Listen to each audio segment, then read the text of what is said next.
Hello everyone, I have another 10 cards to share today with the June 2022 card kit of the month from Spellbinders. For card number 1, I just loved this pattern paper, and sometimes that happens where I just want to showcase the pattern paper. And so I have this beautiful floral fat pattern paper, and I have the green kind of polka dot pattern paper with just a little bit of white cardstock showing through, and I'm going to just lay that across the bottom. Slightly crooked, I think, but you know what, it works, it's handmade. And then they have the coordinating die cuts from the die cut pack, and again, they're those lovely flowers. So this one's going to be a great one to mail. It has very little dimension, and I am going to lay the flowers flat. Now, I could have added a little more dimension by popping up one of the flowers, but I decided to do them all flat with liquid glue this time, and really the only extra dimension comes from the chipboard sticker, but it's not much more than the layering of the cardstock and the paper. So I think this one should be able to go easily through the mail without any extra postage. And on the chipboard sticker pack there was this sentiment beautiful, and I just liked how it went. I thought that this would make the card very versatile for many occasions. And that is it for card number 1. For card number 2, I'm starting, of course, with the card base from the kit, and then this kind of cloud pattern paper, and then there was this yellow paper with the hearts. It's almost a polka dot, but they're little hearts. So I've cut them into a few different width of strips, and I'm going to layer them across the card with these visual elements. First, I have the die cut rainbow from the die cut pack, and this one threw me for a bit of a loop in the planning process because that rainbow was much larger than I had in my head when I first saw the kit and was doing my designing. But I made it work with relatively the same idea I had. So I'm tucking the rainbow under the first strip and then over the middle strip, and normally this element would just be peeking out of that lower strip, but because it was so large I had to kind of accommodate its size there. And then the third strip of pattern paper is going to go near the top, and I want my sunshine peeking out. And so you can see how this is kind of a card sketch idea that can be modified for whatever you have. I didn't want to cover up too much of the sunshine, but I wanted it peeking out, and so they're adjustable in the width, the different widths that you have between them. And so then I have the chipboard sticker of the ice cream cone with that same rainbow coming out of it for ice cream. And it's going to go on the left. And then again, the chipboard sentiment celebrate, which I loved how the green picked up the green in those rainbows, and just a little bit of shimmer, and so I think it turned out really well. For card number 3, you know how I love interactive cards, so this little piece here that I'm gluing on, I'm going to show you how I made it in a moment, but it is a spinner card, and I learned this technique from Jennifer McGuire's video. It was probably 2 years ago that she put out this video, so but yeah, I have a circle just to stabilize, and then a very flat button, not a lot of dimension on it. My button happens to be clear because I could not find any of my other buttons, but then you're going to glue that down, and I have the happy birthday pattern paper behind and a white chipboard sticker. Here's the stabilizing circle, and then I used another larger circle to stabilize my die cut piece because it wasn't really as thick as I would like. So I'm just gluing that onto the back of the die cut piece here. And then you also need a circle punch or a die that is slightly larger than the button, and that is this piece here. And then you kind of try to center it as much as able, and I'm going to die cut that out of the center of my die cut element, which will make the spinning part for this card. So you glue the button onto the card, or as I'm using this stabilizing circle here, onto my circle, let that fully dry, then go ahead and cut a slightly larger circle out of whatever spinning piece you're going to put on the card. In this case, I don't even know what that is, but that beautiful colored die cut piece. And then look at that cool piece. I'm going to save that, the circle, for something else. So then it goes on to the button here and spins. So I'm holding the button down to show you how it spins. Here I'm going to finish putting the card together, and So I slip that on. It doesn't get glued down or anything. It's hanging out around the button, and then you use something else to cover up the button, which in this case there was a die cut flower piece, which it's relatively flower. I mean, it could be almost anything, but it has kind of a very faint grid pattern in the background. It's white grid with pink, and then I have this golden asterisk type element that I'm going to put in the center. So it's just kind of a flower. And I had a variety of different ideas of which piece to put over there in the center, but I went with something that was relatively circular, which was this flower.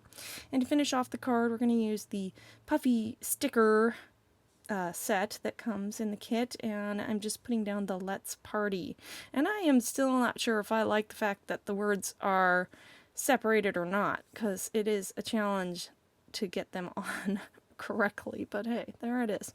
So that was a fun card. Card number 4 is also another fun card, which is slightly interactive because it has some different pieces that you can touch and feel and move. So I'm using the candle pattern paper. I'm showing you the elements. I used a puffball instead of that die that comes in the kit to make the top of the party hat, and then cut out the fringe in both gold and black and layered them together here.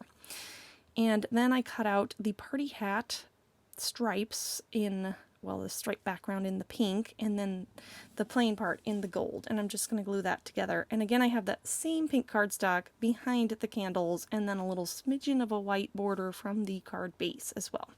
So I'm going to glue the fringe on to the party hat, and I just wanted to add, a little more color and I guess make it a little more complicated, and that's why I have 2 of them. But you could just do either black or gold or whatever color you wanted and just have 1 layer of fringe. And here I'm fluffing up the fringe and getting some dimension, and if I had really wanted to spend more time on it, I could have curled it up better with like a straight edge of something. And here is just a scrap strip of that happy birthday pattern paper, probably from the previous card, that I've backed onto black cardstock there as both a sentiment and a little anchoring pattern image there at the bottom of the card. And so I'm gonna glue my party hat on sideways because I like just a little bit of a wonky, and this is one where I definitely prefer to use the double stick tape that comes in the kit because it gives it a good hold on there, and it was much easier than trying to wait for the glue to dry and keep it in place.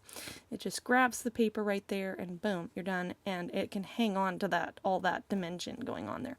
So in my little stash of puffballs, I found one single black one with a little sparkle, and it just goes perfectly. And again, you could use the piece in the die set that does the little topper, but I thought that was fun. So for card number 5, it's very simple, very fast. I have the white card base, a piece of gold card, and then that pink sparkle pattern paper. And the showcase on this card will be those party hats. Now I have some of the gold card that comes in the kit that I've already put on double stick adhesive, which is great for cutting out the Make-A-Wish sentiment that comes in the die set. So I'm just going to place down these 3 party hats. They're 3 different sizes, slightly different. The largest one I'm putting in the middle and the smallest one on the right there, and kind of staggering them at different angles so that it doesn't have to be perfect. It is wonky on purpose. And then I am trying to center my sentiment here, and it is already on double stick adhesive, but I am just not pressing it down all the way until I get it the way I'd like. The hardest part here was getting that little negative space out of the E, but I got it. And then I press it down, and this card is done. It's got a lot of shimmer, a lot of dimension. It's super fun, and I love those party hats. They came in a sticker set in the kit. So for card number 6, I was thinking teenager card. Here we have this fun people pattern paper. I've put it onto the card base, and then I've layered the bright yellow and a black cardstock. And I've made a shaker element out of the chipboard pink frame there, with that lovely yellow asterisk pattern paper behind, and then the sequins. As you saw, probably I doubled up on the foam to give it more room to shake about. And I've showed that in previous videos, so I didn't show the process here. But I'm putting my shaker element on, and then I have a chipboard sticker here that says OMG Happy B-Day. It looks like a little smartphone. So of course I thought teenager, but my teenager declares this is more of a 5th grade card. So there you go. I don't know. She hasn't actually seen it, but my description of it, she said, that's not teenager. So you'll have to let me know what you think. But it is a young person card and probably a little bit girly. But I like it. And I think it's fun and it's interactive, which is always fun to do for cards. So I'm going to use the chipboard or the puffy stickers to put the sentiment yay. And I have some gold card and then more scraps of that yellow asterisk pattern paper cut into a little tail banner there. I'm going to use this other golden asterisk to just add a little bling to my shaker element, and then these 3 chipboard smiley, happy face, heart eyes emoji things on there. Sprinkle them about, and that's it. Finished, and shake it, works well. So card number 7, super simple. Again, it's about that pattern paper. It was just so lovely, and it goes so well with the black accents. And here I'm showing you that this polka dot pattern, which is very linear, is in fact not just a dot, a flower. So those go so well together, and I'm just layering them up. Got the white card base, black cardstock, and then the pattern paper, and then the orange smaller flower dot pattern with a little bit of the black cardstock showing through on the top and bottom. And I'm going to layer together some of these lovely coordinating die cut flowers from the pack to make a focal point here on the left. I loved that yellowish flower with the gold dots on it. So pretty. So then I have a lighter pink that really matches well with the pink flower in the background paper. And I'm tucking another little bit of gold shimmery here. And then once I have those where I want, I can lay down my larger flower. The larger flower is kind of the main image there, which I don't want covered up. And then I'm tucking these green leaves in underneath as well. And I have that smaller, slightly more yellow-orange flower up on mounting squares. So those are kind of my 2 main focal points with this floral cluster, and then all the other flowers bring in more of the colors from the pattern paper and just make it all go well together, I guess. So I'm going to place that down and then add my flower. Now on this card, originally I intended to add 3 more sequins on the bottom right of that orange flower dot pattern paper, and I totally forgot. So this is how it turns out, but if you want to add a little more bling, that is an idea you can try. So for card number 8, it's all about this fun candy, kind of childish pattern paper, and I've layered it onto black, and for some reason I have just a tiniest scrap of white showing through. I'm not sure that was intentional, but I was working with it there because maybe how I cut it was a little bit smaller than the card base. Then I have some white cardstock and black cardstock layered, and I'm just going to collage these die cut images and chipboard stickers together for the focal point. I have the die cut present from the die cut pack, and then this trio of gifts from chipboard stickers. I have 2 party hats, and I'm going to tuck them in behind, kind of staggering their levels behind this balloon, which is up on mounting squares, but I haven't put the balloon down yet because I want to make sure I have room for everything. My sentiment is from the chipboard sticker set, Wish Big. And then my final 2 accents are those 2 little pieces of die cut paper candy. One of them I'm going to lay flat, and the other has mounting squares on it. So, and I don't know why, but for some reason I had a really hard time deciding where to put that pink one. So I cut all that out, but finally I get it down. And then I can just glue down my chipboard stickers, and this card will be finished. And it's got a lot going on, but it's a pretty simple concept, and it has a lot of nice variety of dimension with the different elements. As you can see, if I tilt it here, you can see all that different dimension. Now for card number 9, this pattern paper with the cakes, when I first saw it, I just thought wedding. So yes, the inspiration for this card is to be a wedding card, and I have this stripe pattern paper that I'm going to use on the side here. It has a bit more color than I would like for maybe a wedding card, but hey, that's the pattern paper we had, so I'm going with it. And I'm going to use a strip of gold to differentiate between the 2 pattern papers, and it also kind of plays with some of that color in the, the pattern paper little bit of fun to it. So here I have the stamp set, Your Future Looks Bright, and then the puffy stickers, Congrats. And so, yeah, it's great that most of the stamp set sentiments were really birthday related, but I think the Your Future Looks Bright goes very well for a wedding sentiment, and I do have someone in mind for this card, so it'll work out great. And I hope they like the color scheme, because it is mostly muted and elegant, but it has a little bit of extra funk and pizzazz with the color. So we're going to place the Congrats down in an upward angle. That's supposed to be optimistic. And then the Your Future Looks Bright I have on the white cardstock. It's VersaFine Onyx Black ink, and I have it up on mounting squares. And then, to add a little more elegance to this card, we have the gold sequins. So I'm going to add a trio of the gold sequins in the bottom, and then another trio on top. And I think that will be it to finish off this card. Let me know, what do you think? Does it work for a wedding card? Is it elegant enough? Does it have just enough fun? I'd love to hear your comments and your thoughts in the comment section below. So this is how card number 9 turns out. A little bit of shimmer. I think it's just elegant enough with a little bit of fun. So for card number 10, of course, another birthday card. Lots of layering and paper going on here. We have the card base, we have that yellow pattern asterisk paper, this fun balloon pattern paper mounted onto the bright yellow.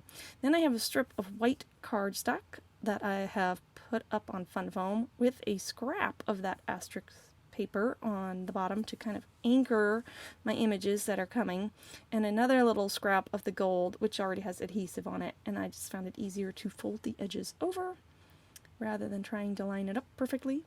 And my fun foam is needing some adhesive here, so I'm gonna lay that on, and I'm gonna try to center this. So lots of layers here, but I think it works. And really this card is, I wanted to use that kitty cat with the balloon and the party hat, so I had to make it work here.